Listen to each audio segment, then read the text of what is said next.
Have you ever felt like one mistake can erase 10 years of memories in 10 seconds? Have you ever caught yourself thinking that even if you stay together, you will never feel safe again? Welcome back to the channel. Today we are talking about one of the most painful relationship questions people ask in private but rarely say out loud in public. Can a relationship go back to normal after cheating? And I want to be honest with you from the beginning.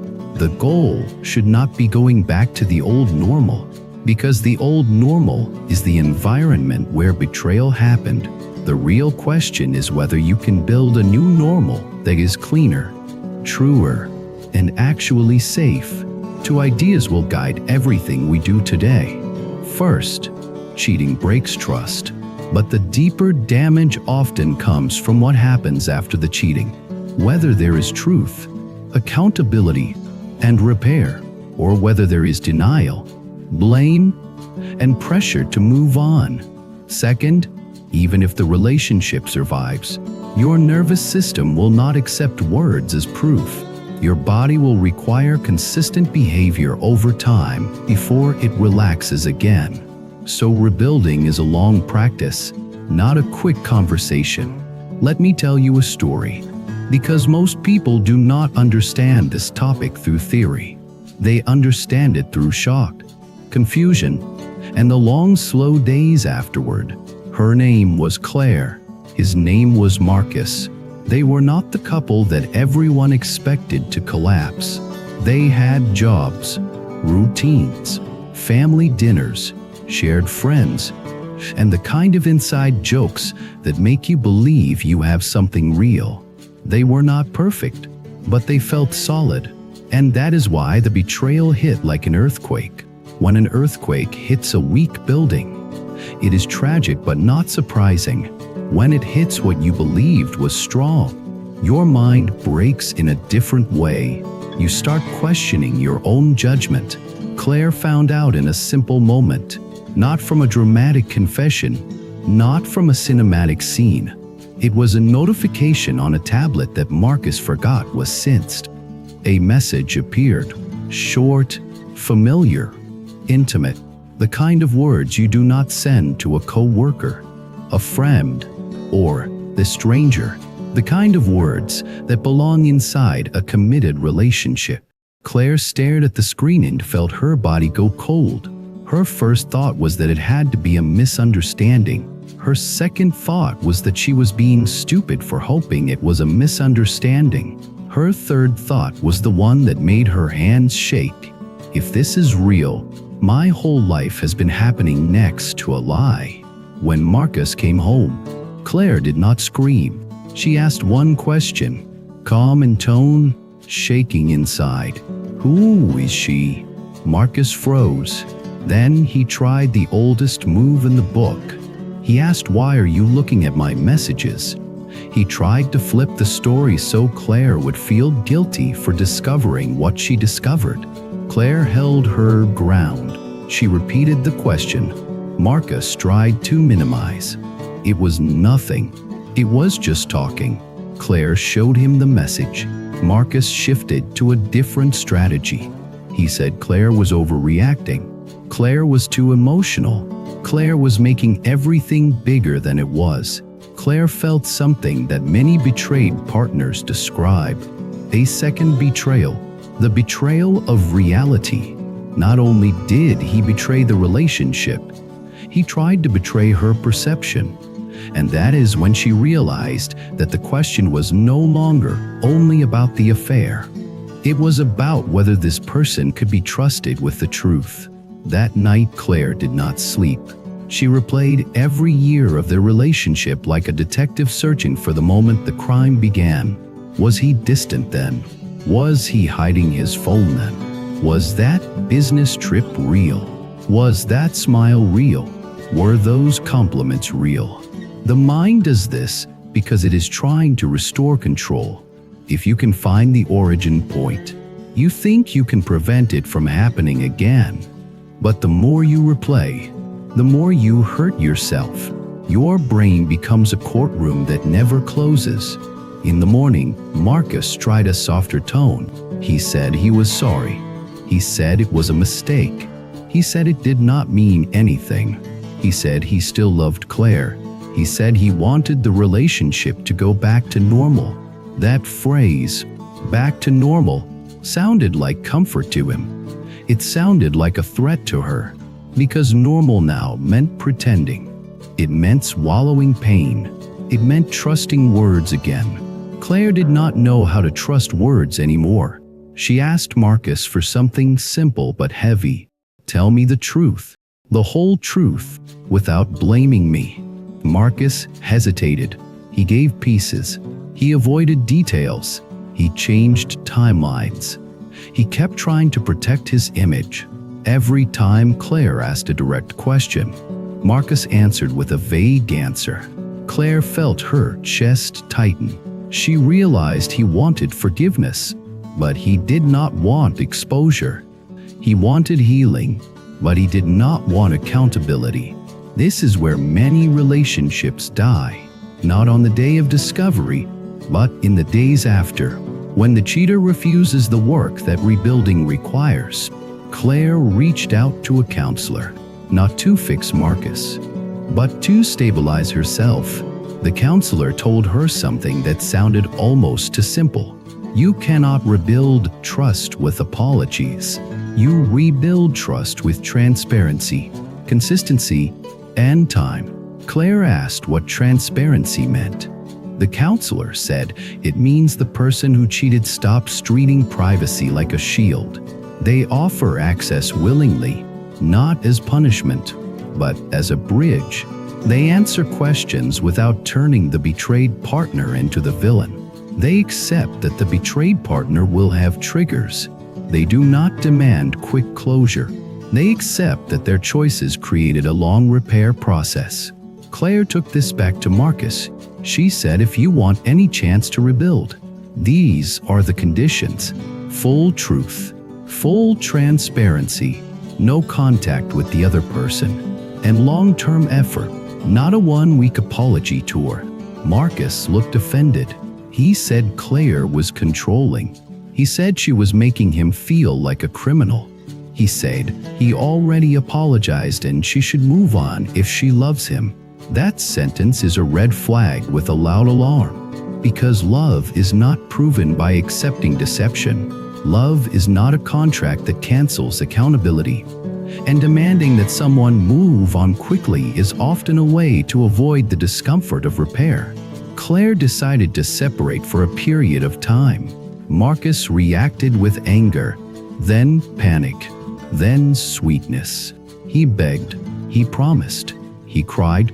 Claire felt torn, because she still loved him. Love does not disappear just because trust collapses. Love can remain while your body screams that something is unsafe. During separation, Claire discovered the first truth about going back to normal. You cannot go back. You can only go forward. And going forward requires a new structure. She also discovered the second truth. The betrayed partner often becomes obsessed with proof. Proof of where he is. Proof of who he is texting. Proof of whether the affair is truly over. That obsession is not weakness. It is survival. The nervous system is trying to avoid being blindsided again. But Claire also noticed something else. The obsession was eating her alive. She spent hours staring at her phone, waiting for Marcus to reply. She checked social media. She imagined scenes. She compared herself to the other person. She felt humiliated, even though she did nothing wrong. Her mind was trapped, so she made a decision that became her turning point. She would stop using her energy to monitor Marcus and start using her energy to rebuild herself. Because even if Marcus changed, she needed to be strong enough to trust her own life again. And if Marcus did not change, she needed to be strong enough to leave without collapsing. Claire created a daily practice, not fancy, not perfect, just consistent. She ate at regular times. She walked daily. She wrote down facts so she would not be gaslighted by shifting stories. She talked to one trusted friend who stayed grounded. She stopped asking questions that only created mental movies. She focused on questions that mattered for decisions. Is the affair ended? Is there transparency? Is there accountability? Is there empathy? Is there consistent behavior? Then Marcus began changing. Slowly, not dramatically. He started telling the truth without being chased. He admitted the timeline. He admitted the emotional dishonesty that came long before the physical cheating. He admitted that he used avoidance as a habit. He stopped blaming Claire. He said, "I did this. You did not cause my choices." He offered access to his devices. He began therapy on his own. Not couples therapy as a performance. Personal therapy as responsibility. Claire did not relax instantly. She could not. Her body did not trust the change yet. She would still wake up at night with panic. She would still get triggered by random things. A certain song, a certain street, a certain time of day. She would still feel anger like a sudden fire. Then she would feel sadness like a heavy rain. That emotional switching is normal after betrayal. It is the nervous system moving between fight, flight, freeze, and grief. Marcus handled this better than before. When Claire got triggered, he did not say stop bringing it up. He did not say you are ruining everything. He said, I understand why you feel this way. I caused this. I will keep showing you with my actions. This is the difference between a relationship that can build a new normal and a relationship that cannot. A relationship cannot rebuild when the cheater is defensive. A relationship cannot rebuild when the cheater minimizes. A relationship cannot rebuild when the cheater blames. A relationship cannot rebuild when the cheater demands silence. A relationship cannot rebuild when the cheater wants comfort more than truth. A relationship can rebuild when the cheater is consistently accountable, when the cheater is willing to be uncomfortable, when the cheater is transparent without resentment, when the cheater is patient with triggers, when the cheater shows empathy instead of annoyance, when the cheater changes patterns, not only promises. Claire and Marcus started couples sessions with a different goal, not to erase the past, to build a new structure. The therapist told them something important. If you want to stay together, you must treat this like rebuilding a house after a fire. You do not paint over smoke damage. You remove what is rotten. You rebuild the foundation. You install new safety systems. And you accept that it takes time. So they rebuilt in layers. First layer, truth, not partial truth, full truth. Because partial truth creates ongoing fear. If new information keeps appearing, healing resets to zero each time. Second layer, no contact, not secret friendly contact, not checking in. No contact means a clean cut. If the affair partner remains in the picture, the betrayed partner cannot relax. The nervous system stays in alarm. Third layer, transparency, not forever in a controlling way, but long enough that trust has real evidence. Transparency means the cheater voluntarily brings information, rather than hiding and waiting to be caught. Fourth layer, boundaries, not only boundaries for the cheater, boundaries for the relationship itself. What happens if there is lying again? What happens if there is secret contact again? Boundaries are not threats. They are clarity. Fifth layer, repair skills. They learned how to handle conflict without cruelty. They learned how to speak about feelings without turning it into a courtroom. They learned how to ask for reassurance without begging. They learned how to give reassurance without manipulation. Sixth layer, rebuilding meaning. Many couples think the goal is to restore romance, but first you must restore safety. Romance without safety feels fake. It feels like acting. So they focused on safety first. Months passed. Claire noticed her mind quieting, not totally, but quieter. The betrayal stopped being the first thought of the day. The triggers became less intense. Her body softened again. She began laughing without forcing it. She began trusting her own judgment again. But she also noticed something painful. She would never be the same person. She used to be more innocent. She used to believe love automatically protected you. Now she understood that love must be protected by character, boundaries, and consistent truth. That is the real answer to the question: can a relationship go back to normal after cheating? The old normal is gone. The innocence is gone. But a new normal can be built, sometimes stronger, sometimes wiser, sometimes more honest than the old one ever was. Now let me share another story, because not all attempts at rebuilding succeed, and you need to know the difference. There was a woman named Renee who tried to rebuild with her partner, Joel. Joel cheated, got caught, apologized, then demanded that Renee stop bringing it up. He agreed to counseling but treated counseling like a stage. He cried in sessions, then went home and acted irritated. He offered partial truth, then got angry when Renee asked questions. He said Renee was obsessive. He said Renee needed to trust him if she wanted the relationship to work. Renee kept trying. She kept forgiving. She kept shrinking her needs so the relationship could survive. But inside she was dying slowly. Her nervous system stayed in alarm. Her self-respect drained. Her mind became obsessed with proving what she already knew, that Joel was not safe. After a year, Renee realized something. She was not rebuilding a relationship. She was building a prison. She left. And when she left, the shock was that her body began healing faster than she expected. Because the biggest trigger was not the memory of cheating. The biggest trigger was living in a daily environment where truth was negotiable. Renee learned a painful but freeing lesson. Staying does not always mean healing. Sometimes staying is just extended suffering. So how do you know which path you are on? You look for the signature of real change. Real change is consistent, not dramatic. Real change includes humility, not excuses. Real change includes transparency, not secrecy. Real change includes empathy, not impatience. Real change accepts consequences, not resentment.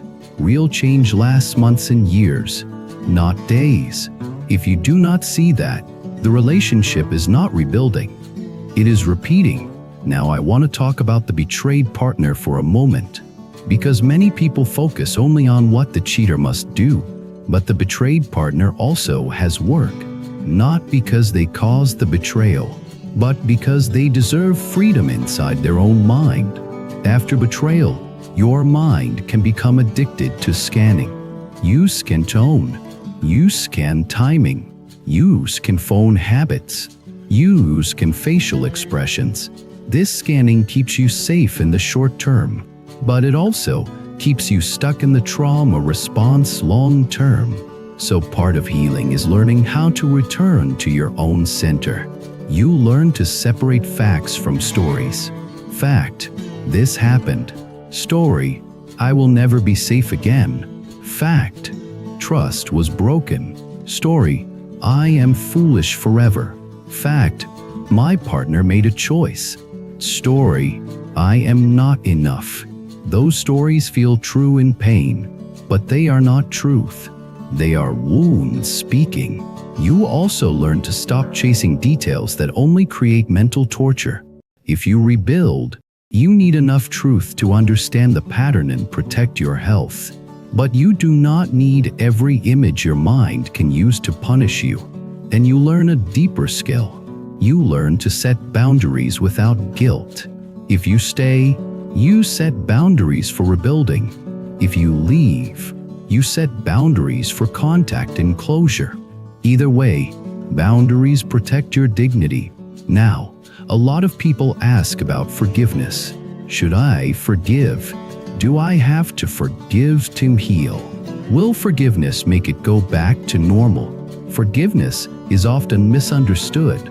Forgiveness does not mean pretending it did not happen. Forgiveness does not mean giving access. Forgiveness can mean releasing your inner obsession so you can breathe again. You can forgive internally and still leave. You can forgive internally and still require accountability. Forgiveness is not a gift you give the cheater. It is a freedom you give yourself when you are ready. And yes, readiness matters. Forced forgiveness is just denial wearing a holy mask. Now let us bring this to the deepest point, the spiritual angle. Because betrayal can become a doorway to awakening if you do not waste it. Betrayal exposes attachment. Attachment to an image. Attachment to certainty. Attachment to control. Attachment to being chosen. Attachment to a fantasy of safety. When attachment is exposed, you suffer. But if you look honestly, the suffering can teach you to build a stronger inner foundation. A stronger inner foundation means you do not outsource your worth to another person's loyalty. You still desire loyalty, but your worth does not depend on it. You still commit, but you do not abandon yourself. You still love, but you love with discernment. This is how a new normal can be better than the old one. The old one was comfort plus illusion. The new one can be truth plus practice. Claire eventually said something that surprised Marcus. She said, "I do not want to go back. I want us to go forward. If we stay together, it will be because we become better people, not because we are afraid to start over." Marcus agreed, and that agreement became their new vow.